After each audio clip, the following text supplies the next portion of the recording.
प्राहुणम् एषो मामि भक्तजुक्तो सुदनानमहो वहिं शिरसा इच्छामन्ते सुदवती कौसगो कौतसालोचिव अंग पायने पावडे परियम सुतप्रमाणयोग पुवगय चुलियाचे सुत्थै सुधम कायम श्यानिचकालमंचेमि पूजेमि बंदामि नमनसामि दुखो को कमको वोइलाओ सोयगमनम स्वायमन्नम जिनगुण संपत्ति हो मध्यम अतपौर्वाणिक स्वाध्याय प्रारंभ किया पूर्वाचे अनुकमिन सकल कर्मक्षार्थम भाव पूजा बंदास्ते सुमितम श्री आचार्य भक्ति काय सरगम करोमि।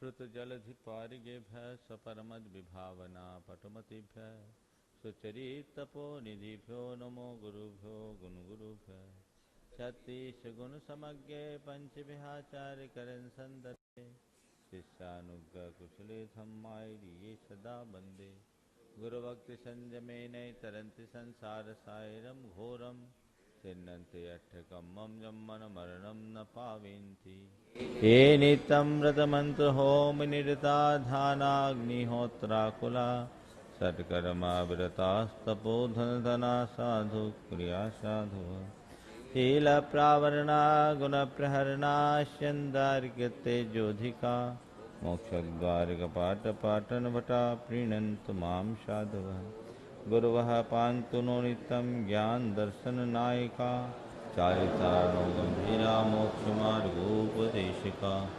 श्यामतर्वतिका सुपकोतसालुच्यौ सम्नान समदंसन समचरितानं पंचव्याचरणम् आर्यानम् आराधिशुन्नानवदेश्यानं अध्यायनं तिर्यनुगुणपालनयानं सवसाहुनं श्यानिचकालम् अंचेमि पूजेमि वन्दामि नमन्सामि दुखो को कमखो बोइलाओ स्वेगमनम स्वायमनम जिनगुण संपत्ति हो मध्यम बंदित सर्व सिद्धे धूममल मनोवमम गदिम पत्ते ओछामि समय पाहुड़ में नमो सुध केवली भनिदन।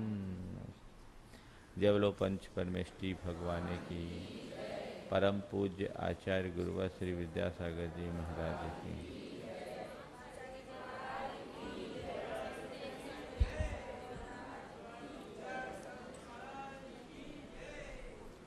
प्रसंग शुद्ध आत्मा के स्वरूप का चल रहा है। आत्म तत्व वर्णादि से लेकर रागादि पर्यंत समस्त परभावों से रहित चिन्ह मात्र है, चैतन्य स्वरूप है, उपयोग लक्षण है। अब जब ये बात कही गई तो एक सवाल उठा कि जब जीव को आप सर्वथा वर्णादि और रागादि से रहित मानते हैं तो सिद्धांत शास्त्रों में जो गुणस्थान, मार्गणास्थान, जीवत समास आदि की विवेचना है,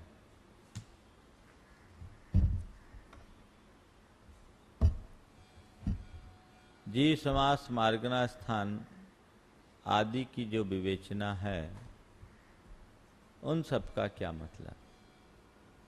जब जीव का शरीर से कोई संबंध ही नहीं, कर्म और नौकर्म से कोई नाता ही नहीं, रागादिक विकार जीव के हैं ही नहीं, तो ये संसार में जो चलते फिरते जीव दिखाई पड़ते हैं, और आगम में 20 प्ररूपणाओं के माध्यम से जीव समास, गुणस्थान, मार्गना, उपयोग, पर्याप्ति, प्राण आदि के माध्यम से, संज्ञा आदि के माध्यम से जो विवेचनाएं हैं, क्या वो गलत है? आचार्य कहते गलत नहीं, तुम्हारी समझ गलत है। ऊपरी पिछले प्रसंग में ये कहा गया था कि सारी बातों को जब नए विभाग से समझते हैं तो कहीं कोई गड़बड़ नहीं होता, और जो व्यक्ति नए विभाग की उपेक्षा कर देता है उसके साथ गड़बड़ ही गड़बड़ होता है। हम कौन सी बात किस अभिप्राय से कह रहे हैं, जब तक उसे न समझा जाए तो अर्थ का अनर्थ हो जाता है।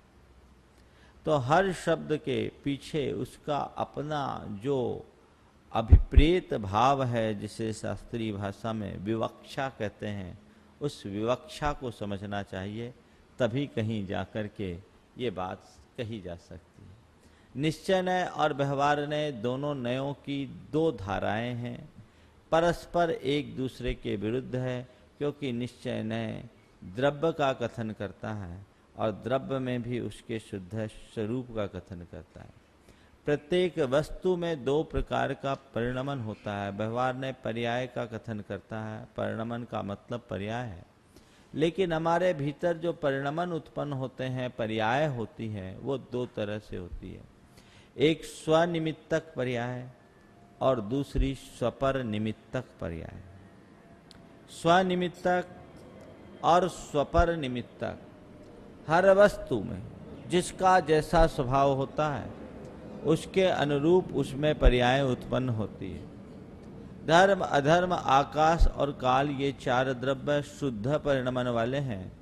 इनमें पर का कोई निमित्त नहीं, ये स्वाश्रित परिणमन करते हैं। लेकिन जीव और पुद्गल का परिणमन स्वनिमित्तक भी होता है और स्वपर निमित्तक भी होता है। शुद्ध जीव का जो भी परिणमन है वह सब स्वनिमित्तक है, उसमें कोई पर का आलंबन नहीं। इसी तरह शुद्ध परमाणु का जो परिणमन है वह स्वनिमित्तक है, उसमें पर का कोई संबंध नहीं। लेकिन जीव की रागादि रूप जो परिणति है वो स्वपर निमित्तक है। जीव के साथ जुड़े हुए कर्म और नौकर्म का जो परिणमन है वह सब स्वपर निमित्तक है। जीव के संसार की जितनी भी पर्याय हैं वे सब के सब स्वपर निमित्तक है। कैसे? जीव के भीतर होने वाली वैभाविकी शक्ति के निमित्त से जीव रागादि रूप परिणमन करता है।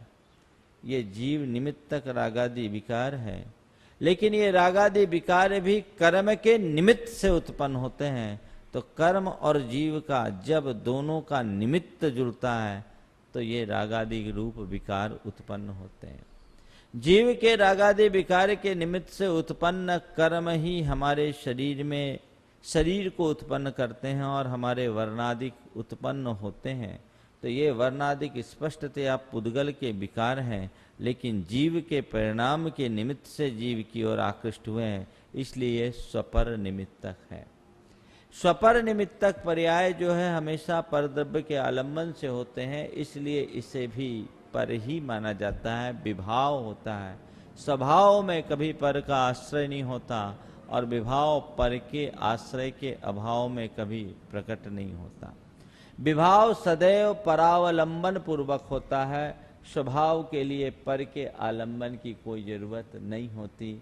निश्चय ने परावलंबन की बात को नकारता है, इसलिए वह शुद्ध तत्व का प्ररूपण करता है। और व्यवहार नय परावलंबन सापेक्ष होने के कारण हमारे अंदर होने वाले पर निमित्तक जो स्वपर निमित्तक परिणमन है उनको भी अपना विषय बना लेता है और उसे जीव का स्वीकार कर लेता है। हम इन दोनों विवक्षाओं को समझें और जहाँ जैसा प्रसंग हो उसके अनुरूप लगाकर अपने मोक्ष मार्ग को प्रशस्त करें, तभी इन ग्रंथों के अध्ययन का या श्रवण का हमें वास्तविक लाभ मिल सकेगा। देखिए आचार्य कुंद क्या कहते हैं। बहुहारेण द्वेदे बहुहारेण द्वेदे जीवस्य हवन्ति वन्नमादियान्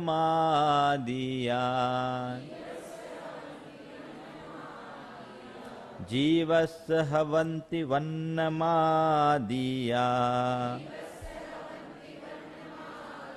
गुणठानन्ता भावा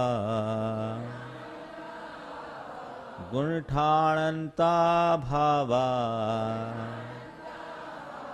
न दुःखेयि निच्छयनयस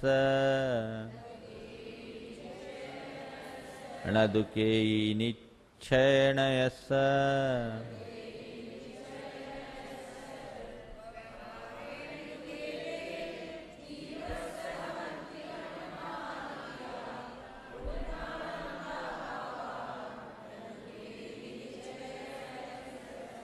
कह रहे एदे वन्नम आदिया गुण थानंता भावा। ये वर्ण को आदि लेकर जीवस नत्थि वन्नों से गाथा शुरू हुई थी निश्चय गाथा और नेव जब पट्ठानम न गुणठाना जिनाविंती। तो वर्ण को आदि लेकर गुणस्थान तक समझ गए। वर्ण नहीं है, रस नहीं है, गंध नहीं है, स्पर्श नहीं है, कर्म नहीं है, नोकर्म नहीं है, राग नहीं है, मोह नहीं है, अध्यवसान नहीं है, योग स्थान नहीं है, कसाय स्थान नहीं है, स्थितिबंध स्थान नहीं है, कर्म नहीं है, है ना। और इसी तरह गुण स्थान नहीं, मार्गना स्थान नहीं, जीव स्थान नहीं। ये सब बातें जो बताई गई थी क्योंकि ये सब पुद्गल पर्याय है। जीव का वर्ण नहीं क्योंकि वर्ण पुद्गल के परिणाम से उत्पन्न है। जीव में गंध नहीं क्योंकि गंध भी पुद्गल के परिणाम से उत्पन्न है, वह जीव की अनुभूति से भिन्न है। उसमें रस नहीं क्योंकि रस भी पुद्गल के परिणाम से उत्पन्न है, वह हमारी अनुभूति से भिन्न है। स्पर्श नहीं क्योंकि वह भी पुद्गल के परिणाम से भिन्न है, निर्मित है और वह हमारी अनुभूति से भिन्न है। इस तरह से रूप, शरीर, संस्थान, संगनन, राग, देश, मोह, प्रत्यय, कर्म, नो कर्म, वर्ग, वर्गना, स्पर्धक, अध्यात्म स्थान, अनुभाग स्थान, योग स्थान, बंध स्थान, उदय स्थान, मार्गना स्थान और स्थिति बंध स्थान, संक्लेश स्थान, विशुद्धि स्थान, संयम लब्धि स्थान, जीव स्थान, गुण स्थान, ये सब पर के निमित्त से हैं। ये पुद्गल द्रव्य के निमित्त से उत्पन्न होते हैं। कर्म निमित्तक परिणाम है, इसलिए जीव के नहीं है। ये कहा गया तो कहते ये तो गड़बड़ हो जाएगा। ऐसी बात मान ले तो पूरा सठखंडागम ही आगम नहीं होगा। क्यों? सठखंडागम में तो इसी बीच प्ररूपणा का वर्णन है, गुणस्थान और जीव समास का ही वर्णन है। ये तो पूरे संसारी जीवों की व्यवस्थाएं हैं, तो वो तो गलत हो गए। कहते नहीं भैया, समझो, अध्यात्म पढ़ने के लिए बैठे हो, अध्यात्म को जीवन में उतारने के लिए अपनी दृष्टि को सबसे अलग करके एक पर केंद्रित करना होगा। जब तक अपनी आत्मा पर तुम अपनी दृष्टि को केंद्रित नहीं करते तब तक अध्यात्म को प्राप्त नहीं कर सकते। इसलिए ये जो चीजें हैं, ये वर्णम आदि या गुणस्थानंता भावा, वर्ण को आदि लेकर गुणस्थान पर्यंत तक की जितने भी भाव पर्याय हैं, एदे ये सब बहुवारे न व्यवहारने से जीवस हवंती, जीव के होते हैं। किसने से होते हैं? व्यवहार नय की दृष्टि से ये सब जीव के होते हैं। इन्हें सर्वथा जड़ मत मानना। यदि इन्हें जड़ मान लोगे तो स्वेच्छाचारी हो जाओगे और इन्हें सर्वथा चेतन मान लोगे तो कभी मुक्त नहीं हो पाओगे। ये जड़ नहीं है, चेतन का विकार है, पर जड़ कर्म के निमित्त से उत्पन्न होता है, इसलिए इसे जड़ कह देते हैं। निश्चय ने इसे जड़ मानता है क्योंकि जड़ के निमित्त से उत्पन्न होता है, और व्यवहार ने इसे चेतन मानता है क्योंकि ये चेतन में होते हैं। तो दोनों नयों की अपनी अपनी विवक्षा है। जब जहां जैसा प्रसंग बने वहां वैसा लगा लेना। निश्चय नय का केंद्र तत्व आत्मा है और ये समय सार आत्मा को केंद्र बिंदु बना करके ही रचा गया है, इसलिए यहाँ निश्चय की भाषा को प्रमुखता दी है। लेकिन आचार्य कुंद ने बीच बीच में ये बातें जोड़ दी कि मैं निश्चय की बात कर रहा हूँ। निश्चय को सुन सुनकर इतना लवलीन मत हो जाना कि व्यवहार को ही भूल जाओ। ये व्यवहार नहीं से जो प्रतिपादन है वो असत्य नहीं है। असत्य क्या महाराज? व्यवहार तो असत्यार्थ है, मानोगे? सारा आगम असत्य हो जाएगा। समझ गए? विवक्षा भेद से। हाँ, जब तक तुम इनमें ही जीव के रूप को देखोगे तो आत्मा के स्वरूप में कैसे डूब पाओगे। इसलिए शुद्ध तत्व का श्रद्धांत तो तुम्हें समय सार से ही मिलेगा। निश्चय तत्व को समझो, वैसा श्रद्धांत पर करो, और ये सांसारिक पर्यायों से मैं भिन्न हूं ऐसा अनुभव करने का भाव जगाओ, तब कहीं जाकर के कल्याण का मार्ग होता है। निश्चय में कहीं भी जाओ, घूम फिर के बात कहाँ आएगी? आत्मा। समय सार में आचार्य कुंद कुंद कहीं भी जाएंगे, ले जाएंगे कहाँ? आत्मा। एक बार एक आदमी एक होटल में गया, नशे की हालत में था, पानी मंगाया। पानी मंगाया तो वेटर ने पानी लाके दे दिया। पूछा पानी कहाँ है? कहा गिलास में। पानी कहाँ है? बोला गिलास में। बोले गिलास कहाँ है? कि टेबल पर। कि टेबल कहाँ है? कि होटल में। कि होटल कहाँ है? कि बम्बई में। कि बम्बई कहाँ है? कि इंडिया में। कि इंडिया कहाँ है? कि एशिया में। कि एशिया कहाँ है? कि पानी में। एशिया कहाँ है? कि पानी में। फिर पूछा पानी कहाँ है? तो कहा गिलास में। गिलास से स्टार्ट हुआ और गिलास में आ गया। ऐसे ही आचार्य कुंद कुंद कोई भी बात करेंगे, घूम फिर के कहाँ आएंगे? ऐसे देखने को आपको लगेगा कि एक तो रिपीटेशन है ना। अध्यात्म ग्रंथ, अध्यात्म ग्रंथ में उस तत्व का बार बार रिपीटेशन होता है। सिद्धांत ग्रंथों में पुनरावृत्ति नहीं होती, लेकिन अध्यात्म ग्रंथों में पुनरावृत्ति चला के की जाती है ताकि वो बात हमारे मानस में बैठे। जो बात हमारे संस्कारों में जमे नहीं है, जिस बात के प्रति हमारी पक्की धारणा नहीं है, उसके लिए बार बार दोहराया जाता है, तब होता है। और शुरुआत में आज हम लोग पूरा सब पढ़ लिख लेते। जब पहली क्लास में पढ़ते थे तो क बनाकर उस पर 25 बार तो मास्टर ऐसे घुमाता था चौक, और क से कबूतर कहता था, तब न कबूतर सीखे।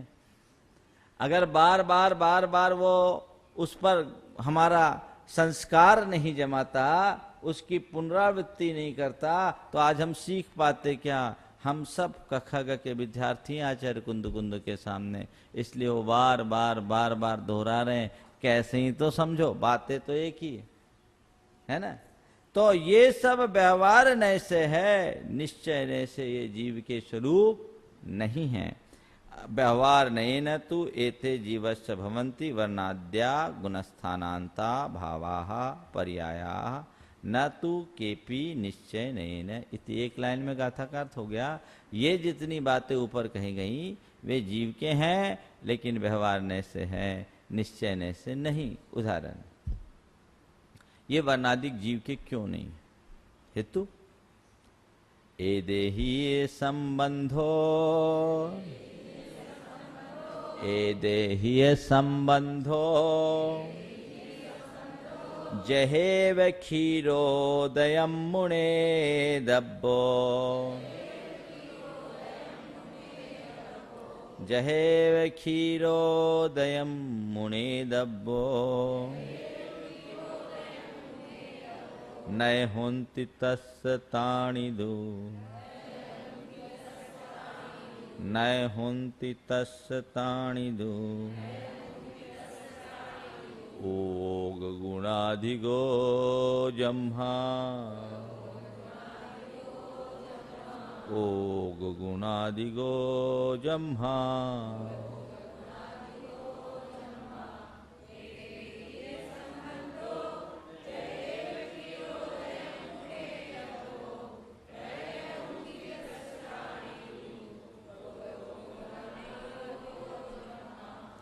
कह रहे एदे ही संबंधो, एदे ही मतलब ये वर्णादि और गुणस्थानांत जितनी भी पर्याय हैं, इनका संबंधो, संबंध किसके साथ? जीव के साथ। कैसे? जहेव क्षीरोदयम, जैसे खीर यानी दूध और उदय यानी पानी, दूध और पानी मिलके एक में हो जाते हैं, एक नहीं होते लेकिन एक में हो जाते। उसी तरह मुने दब्बो जानना चाहिए इन सब का जीव के साथ जो संबंध है वो दूध और पानी की तरह समझना चाहिए। लेकिन नय हुंति तस् तानी तानी वे वर्णादि से गुणस्थान पर्यंत जितने भी भाव हैं तस् नय हुंति वे जीव के नहीं होते। क्यों? जम्हा चूंकि जीव उयोग गुणाधिगो, जीव उपयोग रूप गुण से परिपूर्ण है। जीव का स्वभाव उपयोग रूप है, वो ज्ञान दर्शन चैतन्य स्वरूप है। ये दूध और पानी की तरह एक में एक हो गए, दूध पानी मिलकर एक में एक हो जाते हैं, पर एक होते हैं क्या? हा? नहीं होते। क्यों नहीं होते? दूध का लक्षण अलग है, पानी का लक्षण अलग है, दूध का स्वभाव अलग है और पानी का स्वभाव अलग है।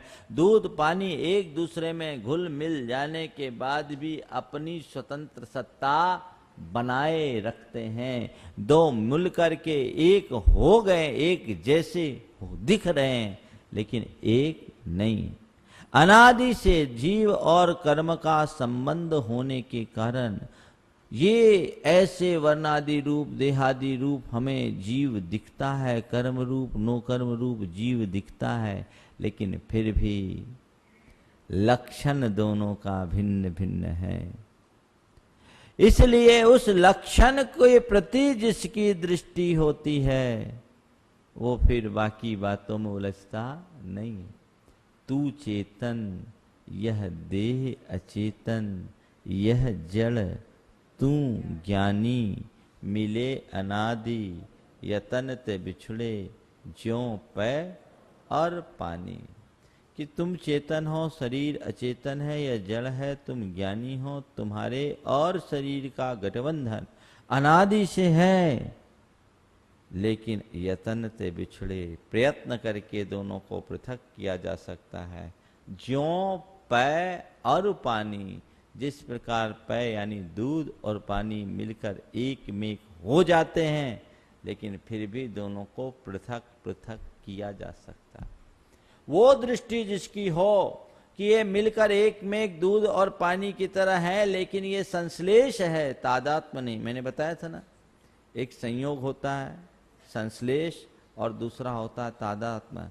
संयोग तो संयोग है, संश्लेष जब दो वस्तु एक क्षेत्रावगाही हो जाती है, और तादात्म्य जिसको कभी पृथक न किया जा सके, जैसे अग्नि और उसकी उष्णता को कभी अलग नहीं किया जा सकता, जीव और उसके ज्ञान को कभी अलग नहीं किया जा सकता। जीव और ज्ञान के साथ, अग्नि और उष्णता के साथ तादात्म्य संबंध है, इनका पृथक्करण कतई संभव नहीं है। लेकिन जीव और कर्म का एक क्षेत्रावगाह संश्लेष संबंध है, इनका विच्छेद किया जा सकता है। ये दोनों अलग अलग हो सकते हैं।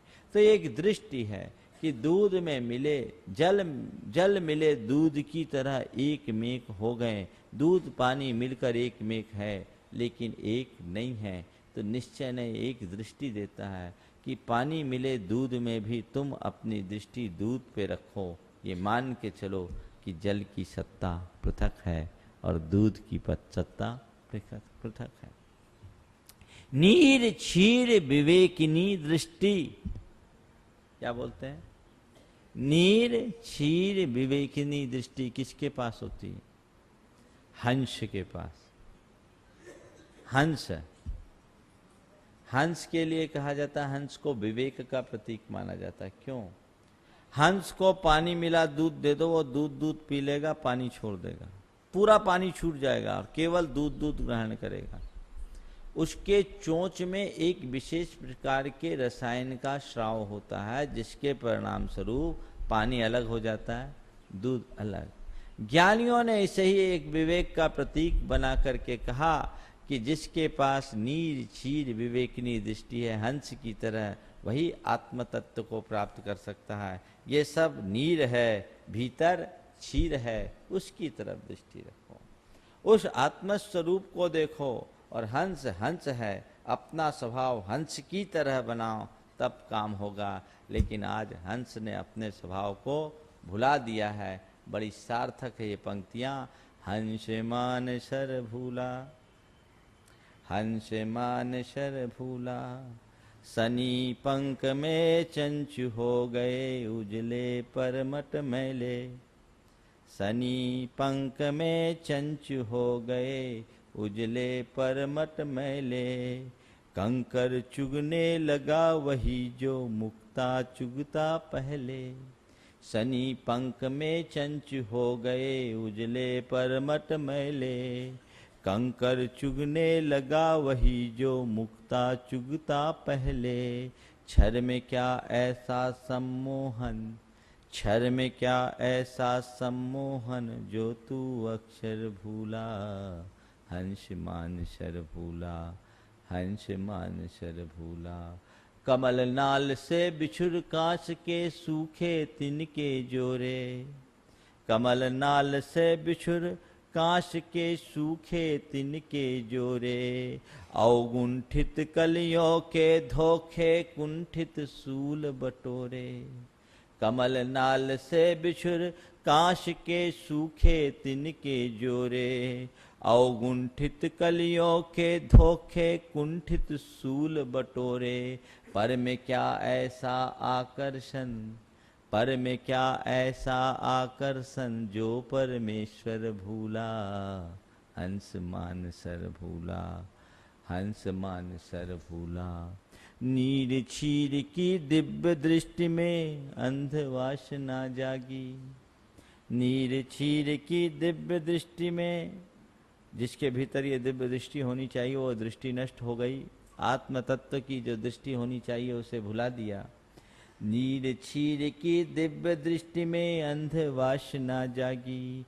गति का परम प्रतीक बन गया जड़ता का अनुरागी। जो गति का प्रतीक था वो जड़ता का अनुरागी हो गया। जिसके भीतर भेद विज्ञान होना चाहिए वो वासनाग्रस्त होकर विषयों के विलास में लीन हो गया। नीर छीर की दिव्य दृष्टि में अंध वासना जागी। गति का परम प्रतीक बन गया जड़ता का अनुरागी। क्षण को अर्पित हुआ, क्षण को अर्पित हुआ, साधना का मनवंतर भूला, हंस मान सर भूला, हंस मान सर भूला, हंस मान सर भूला। ये क्षीरोदक की तरह जीव और आत्मा का कर्म का संबंध है, शरीर और जीव का संबंध है। ये दोनों मिलकर एक में एक हैं, फिर भी दोनों की पृथक सत्ता है। श्रद्धान केवल ऐसा मानो। ठीक है, मैं व्यवहार में कहता हूं कि ये हूं, लेकिन मेरा वो स्वरूप नहीं। व्यवहार में तो बहुत सारी ऐसी बातें हम लोग करते हैं, करनी पड़ती है, जो हमारे स्वरूप से भिन्न है। छोटा बच्चा अपने पिता से कहता है पापा घोड़ा बनो, और पिताजी घोड़ा बन जाते हैं। बेटा उनकी पीठ पर चढ़ करके उनको हाँक भी लेता है, पर क्या पिता घोड़ा बना? थोड़ी देर के लिए घोड़ा जैसा अभिनय किया, घोड़ा बना नहीं। इसी प्रकार व्यवहार में जीव की बहुत सारी परिणतियां ऐसी होती है जिसे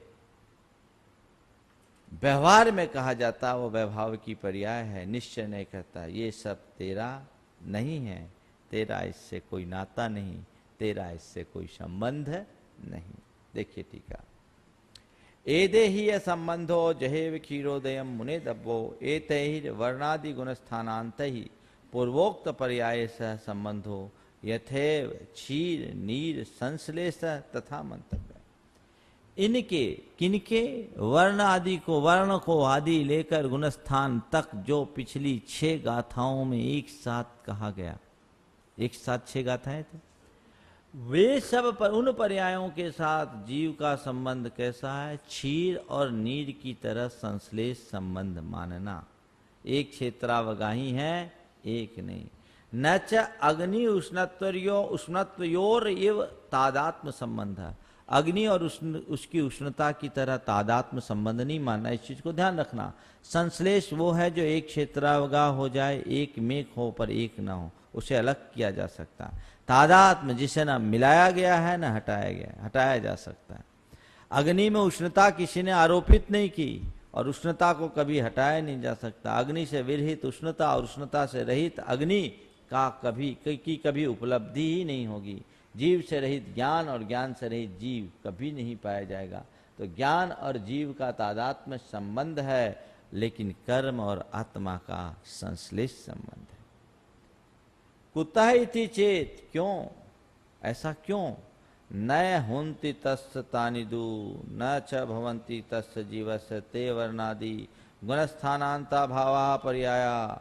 ये वर्ण को आदि लेकर गुणस्थान तक की जितनी भी पर्याय हैं ये सब जीव की नहीं होते। क्यों? कस्मात्, क्यों? उवो गुणादि गो जम्हा यस्मात् उष्ण अग्निना उष्ण गुणेन अग्निरिव केवल ज्ञान दर्शन गुणेन अधिक परिपूर्ण इति। जिस प्रकार अग्नि उष्णता से परिपूर्ण होती है वैसे यह जीव भी केवल ज्ञान और दर्शन रूप गुण से परिपूर्ण है। ये चेतना से युक्त है, उपयोग से युक्त है। ननु वर्णादयो बहिरंगा तत्व व्यवहारेण क्षीर नीरवत संश्लेष संबंधो भवतु न च अभ्यंतराणाम रागादीनाम तत् अशुद्ध निश्चयेन भवितव्यम। महाराज एक बात समझ में नहीं है। बोले क्या? ठीक है, रूप रंग आदि तो बाहर देखने में आते हैं, रूप रंग वर्ण आदि बाहर से देखने में आते हैं, तो उनका क्षीर नीर की तरह संश्लेष संबंध तो समझ में आ जाता है। ये शरीर तक का संबंध हमको समझ में आ जाता है कि ये जीव से भिन्न है। लेकिन हमारे भीतर जो राग देश मोह आदि विकार हैं वो तो हमारा अशुद्ध निश्चय से मानना चाहिए, क्योंकि राग देश तो हमारे ही हैं, वो कर्म के नहीं, वो तो जीव के ही होना चाहिए। कहते हैं अशुद्ध निश्चय से, कहते हैं सुनो न एवं ऐसा मत बोलना। क्यों? द्रव्य कर्म बंधापेक्षो यह यो असो अशुद्ध व्यवहार तद अपेक्षा तारतम्य ज्ञापनार्थम रागादि नाम अशुद्ध निश्चय भन्यते। हमने शुरू में भी बोला था कि निश्चय ने, व्यवहार ने और निश्चय ने के साथ दो भेद किए, शुद्ध निश्चय ने और अशुद्ध निश्चय ने। ये शुद्ध निश्चय ने और अशुद्ध निश्चय में अशुद्ध निश्चय ने की दृष्टि से रागादि को जीव के कहे गए। ये केवल समझाने के लिए, क्योंकि द्रव्य कर्म में और भाव कर्म में कुछ भिन्नता दर्शाने के लिए एक हम निश्चय ने में अशुद्ध विशेषण लगा करके कह दिया। अशुद्ध इसलिए कहा क्योंकि वो कर्म के निमित्त से उत्पन्न होते हैं, और निश्चय इसलिए कह दिया क्योंकि वो जीव के भीतर होते हैं, इसलिए हमने उसे जीव का कह दिया। लेकिन शुद्ध दृष्टि से देखा जाए जो कर्मजन्य है वह कर्म के ही है। ठीक है ना? आजकल किसके नाम से पहचान होती? पिता के नाम से होती ना। जिसने जो जिसका जन्मदाता वो वही होगा ना। हाँ? तो राग देश का पिता कौन है? हाँ? कर्म है ना। ठीक है ना? कर्म है तो राग देश का पिता कर्म है। माँ चेतना को मत कह देना। एक उदाहरण दिया, नहीं तो कहोगी तो राग, ये ठीक है, माँ और पिता के बिना संतान की उत्पत्ति नहीं होती। तो राग देश का जन्मदाता मूलतः कर्म है, क्योंकि कर्म के निमित्त से ही हमारे रागादिक परिणाम होते हैं। तो यहाँ कह रहे हैं कि ये सब द्रव्य कर्म के बंध की अपेक्षा असद्भुत व्यवहार ने है, उसकी अपेक्षा से तारतम्य बताने के लिए रागादि को अशुद्ध निश्चय ने की अपेक्षा कहते हैं। वस्तुतस्तु शुद्ध निश्चयापेक्षा पुनः अशुद्ध निश्चयोपि व्यवहार एव इति भावार्थ। अगर देखा जाए जब शुद्ध की बात करें तो अशुद्ध निश्चय ने भी व्यवहार ही है। अब बात क्या है महाराज? ये काला है, ये सफेद है, ये गोरा है, ये सुंदर है, या सुंदर है, इस प्रकार का जो लोक व्यवहार है वो तो सब खत्म हो जाएगा आपके कहने से। कृष्ण वर्णोयम धवल वर्णोयम पुरुषो इति व्यवहार विरोधम प्राप्नोति इति एवं पूर्व पक्षे कृते सति व्यवहार विरोधम दर्शयति व्यवहार अविरोधम दर्शयति इति पातनिका। कि महाराज आपने कह दिया वर्णाधिक जीव के नहीं है, तो गोरा है, काला है, सुंदर है, असुंदर है, ये सारा व्यवहार खत्म। व्यवहार खत्म नहीं होगा। क्यों? जब तक व्यवहार न हो व्यवहार को खत्म होने ही नहीं देगा। व्यवहार नहीं है ही ऐसा जो व्यवहार में उलझाए रखे, और जब तक व्यवहार में उलझे रहोगे तो उलझे ही रहोगे, सुलझन नहीं होगी। तो ये कह रहे हैं द्वितीया तो तस्य पूर्वोक्त व्यवहार से विरोधम लोक प्रसिद्ध दृष्टांत द्वारेण परिहरति। बहुत सुंदर उदाहरण से ये लोक व्यवहार नष्ट नहीं होता ये बताते हैं। पंथे मुसंतम पश्यि दून लोगा भनन्ति व्यवहारी दून लोगा भनन्ति व्यवहारी पंथे मुसंतम पश्यि दून लोगा भनन्ति व्यवहारी एक्चुअल में इसको यति भंग कहते हैं। दून जो है इस चरण के साथ है और पश्ची पूर्ववर्ती चरण, इसलिए जब पढ़ो तो ध्यान में रखना। पंथे मुस्संतम पश्ची दून लोगा भनंति बवहारी, मुषदीयेशो पंथो, मुषदीयेशो पंथो, नए पंथो मुसदे कोई, नए पंथो मुसदे कोई, तह जीवे कम्मानम, तह जीवे कम्मानम, नो कम्मानम च पश्चिदुम वन्नम, नो कम्मानम च पश्चिदून वन्नम, पश्चिदुम वन्नम, जीवस्य एष वन्नो, जीवस्य एष वन्नो, जिन्हें ही व्यवहार दो तो, जिन्हें ही व्यवहार दो तो, एवं रसगंध फासा, एवं रसगंध फासा, संठानादीयजे समुद्दिठा, संठानादीयजे समुद्दिठा, सव्वे व्यवहारस्य, सव्वे व्यवहारस्य, निच्छेदन्नो भवदिशन्तु।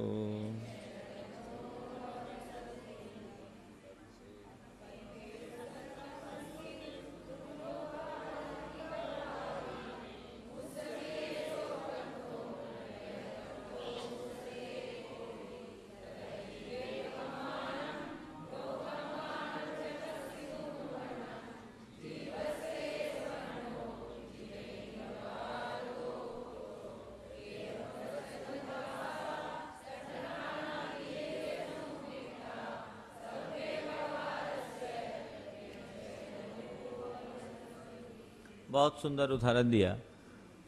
पंथे मुसंतम पश्चिदू, किसी रास्ते पर यदि किसे लूट लिया जाए, किसी को लूट लिया जाए, तो रास्ते में किसी को लुटता देखकर लोगा, व्यवहारी लोग भरंती क्या कहते हैं, ऐसो पंथो मुस्सदी, ये रास्ता लूट रहा है।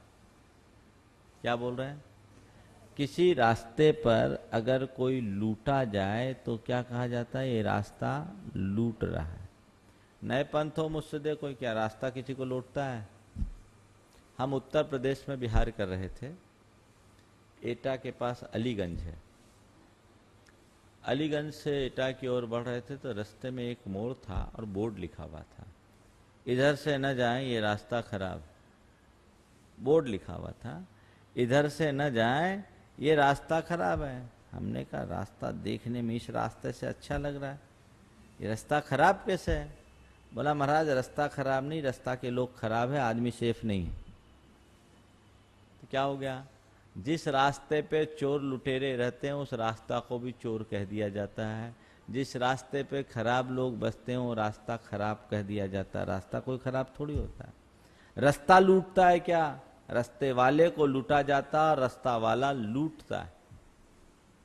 तो पंथे मुस्संतम पश्चिदून लोगा भनंति व्यवहारी, रास्ते में किसी को लूटा देखकर व्यवहारी लोग कहते हैं मुस्सदी ऐसो पंथो, नहीं पंथो मुस्सदे कोई, ये रास्ता लूटता है, रास्ता थोड़ी किसी को लूटता है।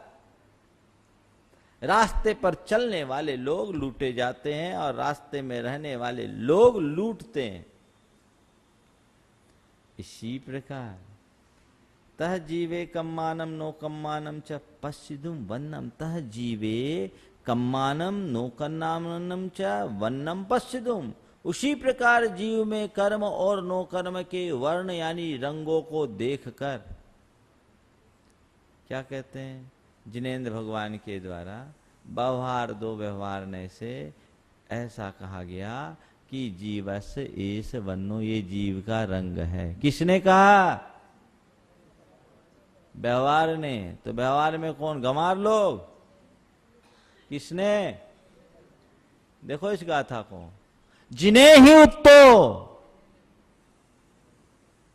जिनेंद्र भगवान ने कहा जो लोग व्यवहार का मखौल उड़ाते हैं उनको थोड़ा समझना चाहिए, आचार्य कुंद कुंद के आशय को समझना चाहिए कि इसी प्रकार जीव का ये वर्ण है, ऐसा व्यवहार नय से जिनेंद्र भगवान के द्वारा कहा है।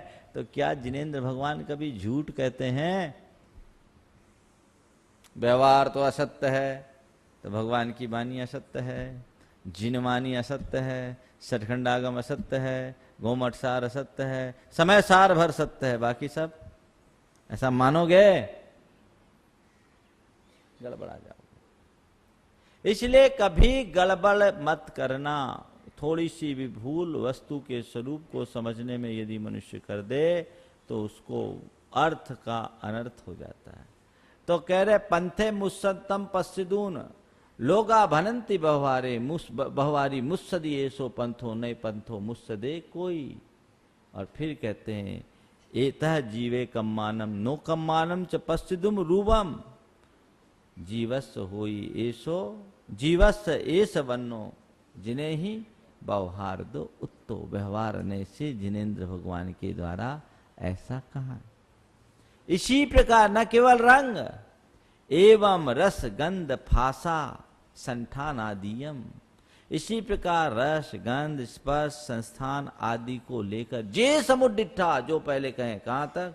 गुणस्थान तक। सभ्य व्यवहार से, वो सब व्यवहार नहीं की अपेक्षा है। किसके? जीव के। निश्चय धन्नो बहुदिशंति, ये कौन कहते हैं?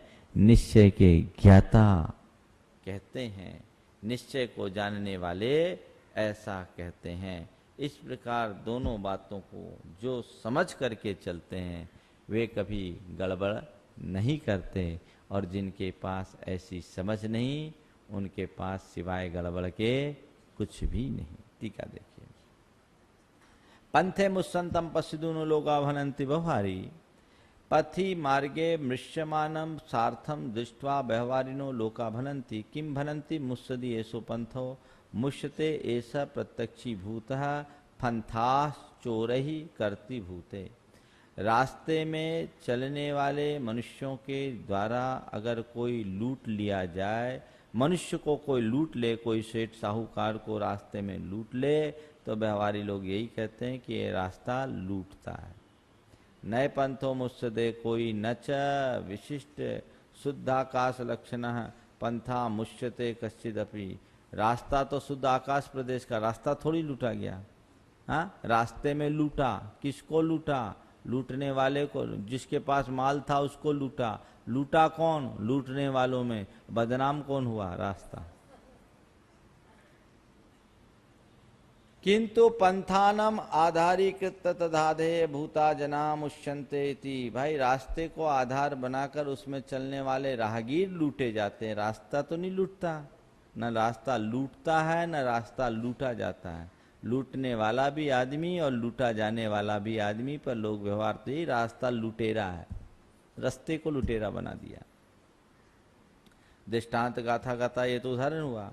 ता जीवे कम्मानम नो कम्मानम च पश्चिदुम वन्नम तथा तेन पथि सार्थ दृष्टान्तेन जीव अधिकरण भूते कर्म नो कर्म नाम शुक्ल आदि वर्णम दृष्टवा। उसी प्रकार जैसे सेठ साहूकार को उदाहरण दिया, वैसे ही जीव के अंदर रहने वाले कर्म नो कर्म जो शुक्ल आदि वर्ण है उनको देखकर जीवस एष वर्णो जिने ही व्यवहार दो, तो जीवस एष वर्णो जिने व्यवहारत भनित इति दाष्टान्त गाथा गता। इसी प्रकार ये जीव के वर्ण है, ऐसा व्यवहार रहने से जिनेंद्र भगवान के द्वारा कहा गया। उदाहरण और उसका कथ्य स्पष्ट हो गया। जो उदाहरण दिया जाए उसको बोलते हैं दृष्टांत, और दृष्टांत के माध्यम से जो बात समझाई जाए उसको बोलते हैं दार्ष्टान्त। समझ गया? दार्ष्टान्त। इसी प्रकार रस गंध स्पर्श फास संठान आदि जे समुद्दिठा एवं अनेन दृष्टांत दाष्टान्त न्यायेन रस गंध स्पर्श संस्थान सहनन राग देश मोहादियो ये पूर्व गाथा षटकेन समुद्दिष्टा। इसी प्रकार इसी उदाहरण के अनुरूप रस, गंध, स्पर्श, संस्थान, सनन, राग, देश, मोह आदि जो 6 गाथाओं में पहले कहे गए गुणस्थान तक वे सब वे व्यवहार से निश्चय दन्हु बौद्धिशंति ते सर्वे व्यवहार नयस्याभिप्राय न निश्चयज्ञा जीवस्य व्यपदिशंति कथयंती इति नास्ति व्यवहार विरोध। वे सब व्यवहार नय के अभिप्राय से निश्चय नय के ज्ञाता उन्हें कहते हैं, इसलिए कोई व्यवहार का विरोध नहीं है, व्यवहार को व्यवहार की तरह चलाओ। इति दृष्टांत दाष्टान्ताभ्याम व्यवहार नय समर्थन रूपेण गाथात्रयम् गतम्। इस प्रकार दृष्टांत और दाष्टान्त के माध्यम से व्यवहार नय के समर्थन में 3 गाथाएं गई। इसकी टीका ही विशेषार्थ में आचार्य ज्ञान सागर जी महाराज ने कुछ अच्छी बात लिखी, एक बार पढ़ लें। यह बात यह है कि शुद्ध निश्चय नय तो शुद्धात्मा के अनुभव स्वरूप है। यहाँ गुणस्थान आदि न झलक कर मात्र ज्ञाता दृष्टापना है, पन है ही झलक, ज्ञाता प्रष्टापन ही झलकता है और उसी का अनुभवन चिंतन होता है, अनुमनन चिंतन होता है। किंतु जहाँ ध्यान स्वरूप निश्चय ने का अवलंबन छूटा कि साधक को कर्तव्यशीलता पर आकर कि मैं कौन हूँ और मुझे क्या करना चाहिए, मैं मुनि हूँ और छठे गुणस्थान में की अवस्था में हूँ, अतः मुझे स्तवन आदि सट आवश्यक करना चाहिए इत्यादि विकल्पों को अपनाना होता है। किंतु व्यवहार संपन्न कर फिर ध्यान स्वरूप निश्चय पर पहुँचता है, वहाँ थक जाने पर फिर व्यवहार में आता है। इस प्रकार अभ्यास दशा में साधक को निश्चय से व्यवहार और व्यवहार से निश्चय पर बार बार जाना आना होता है। इसी को लक्ष्य में रखकर आचार्य देव ने दोनों नयों का व्याख्यान किया है और दोनों को अपने अपने स्थान पर उपयोगी दिखलाया है। इस प्रकार अभ्यास द्वारा शुद्धता को दूर कर शुद्धता पर आना यही प्रत्येक साधक का मुख्य कर्तव्य है। बहुत अच्छा उदाहरण दिया। इतना ही रखें, पद्यानुवाद पढ़िए। हाँ, एक बात, कल का दिन रक्षाबंधन का दिन, बहुत महत्वपूर्ण दिन। रक्षाबंधन एक ऐसा त्यौहार है जो हमारे धार्मिक, सामाजिक, सांस्कृतिक, ऐतिहासिक और आध्यात्मिक सभी पक्षों को उजागर करता है। आप लोगों ने रक्षाबंधन तो खूब मनाया, हर वर्ष मनाते हैं, लेकिन रक्षाबंधन के असली स्वरूप को समझना चाहिए। जैन धर्म के अनुसार रक्षाबंधन का मूल प्रयोजन देव, शास्त्र और गुरु के प्रति अपनी प्रतिबद्धता को प्रकट करना है, धर्म और धर्मायतनों की रक्षा के लिए संकल्पित होना है। कल की तिथि में हम सबको पता है कि विष्णु कुमार मुनिराज के द्वारा अपनी संयम की मर्यादा को तोड़कर 700 मुनियों की रक्षा कर साधर्मी वात्सल्य का उदाहरण प्रस्तुत किया गया था।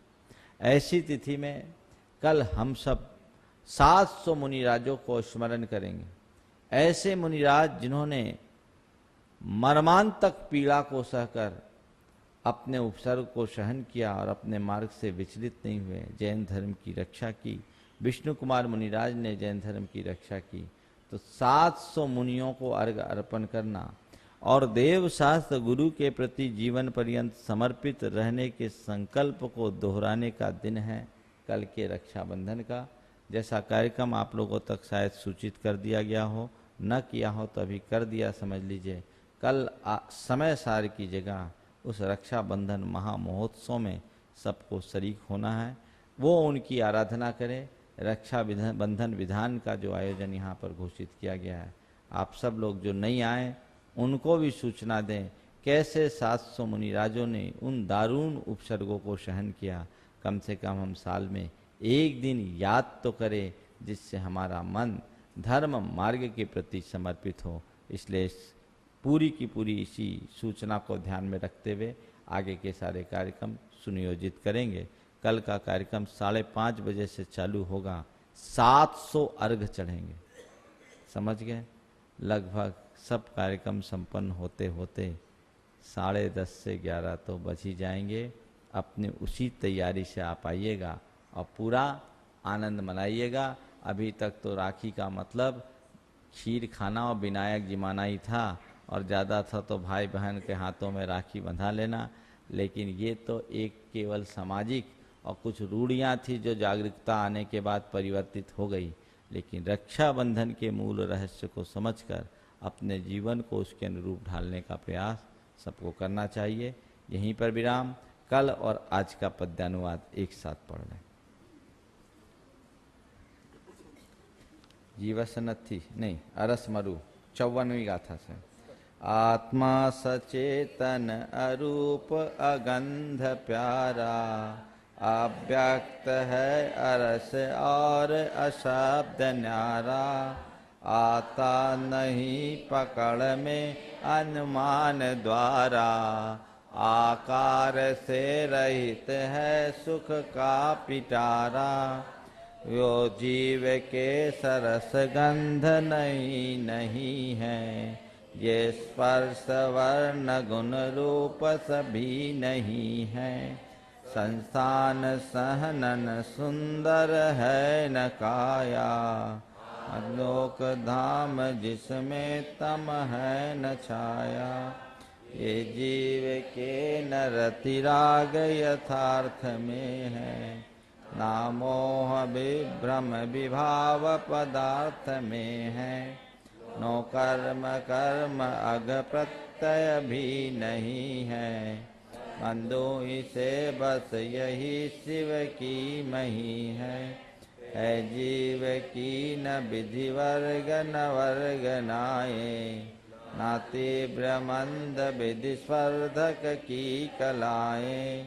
अध्यात्म और अनुभाग न था नहीं न, बंधु से रह सकूं निज में विलीन। ये योग थान नहीं आत्म में दिखाते, और बंद थान तक थान जहाँ न पाते। ते नहीं उदय थान न मार्ग नाये, शुद्धात्मा को आत्मत सिर को नवाए।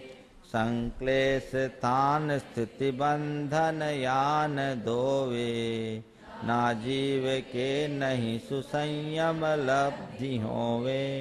ये शुद्धि थान तक आत्म के नहीं है, मैं भी इसे बिनत हूँ नत वे गनी है। जीव थान गुण तान न जीव के हैं, ये चूंकि सर्व जड़ रूप अजीव के हैं। चैतन्य धाम जड़ से अति भिन्न प्यारा, आराध्य जीव यह है मम है सहारा। वर्णादि भाव इस आत्म में लसे हैं, माने गए सकल व्यवहार से। आत्मा अमूर्त अजरामर निर्विकारा, ऐसा नितांत नय निश्चय ने निहारा। वर्णादि संग रहता फिर भी निराला, आत्मा सुशोभित रहा उपयोग वाला। लो क्षीर में वह भले मिल जाए नीर, नीर नीर रहता बस क्षीर क्षीर। कोई लुटा पथिक को लख के बिचारा, मोही कहे पथ लुटा व्यवहार धारा। पै वस्तुतः पभिक लुटता नहीं है, देखा गया पथ के ही लुटता सही है।